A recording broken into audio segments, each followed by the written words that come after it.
Welcome to the Minimasters, and today I'm going to show you guys how to bleed your entire brake system.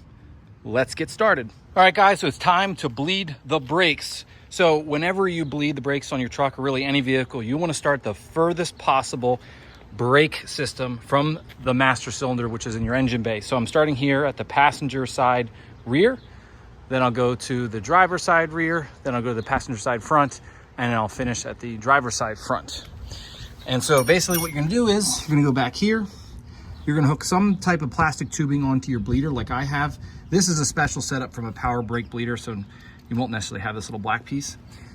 Also, your bleeder probably all rusty and nasty, so good time to put a new one in.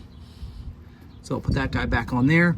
So then you want this draining into something clear, like I have, and you're ready to go. Depending on what size bleeder you have, you want to get yourself a wrench, because obviously you can't put a socket on there, because how these work is you loosen them, they bleed out, and then when you tighten them, it cuts off the flow.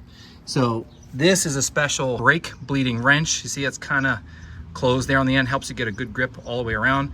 So with one of these in hand, let's get started. So one thing to note, guys, before you start bleeding your brakes, make sure you top off your brake fluid here in your reservoir. And then every time you go through a bleeding exercise, so pump, pump, pump, and then you shut off the bleeder, go back, check the level, add more if needed, because you can run this dry and then you got to start all over again. So keep an eye on that. Real quick, guys, if you like my channel and you want to support it, I am selling t-shirts, front and back, 4 kinds of stickers, more in the future. If you want some for yourself, check out the link in the video description below. And let's get back to the video. All right, so I'm just opening it now. Now we're open. All right, pump. You see the bubble there? A couple more bubbles. It's just straight fluid right now. Oh, there's some more bubbles. More bubbles. Okay. All right.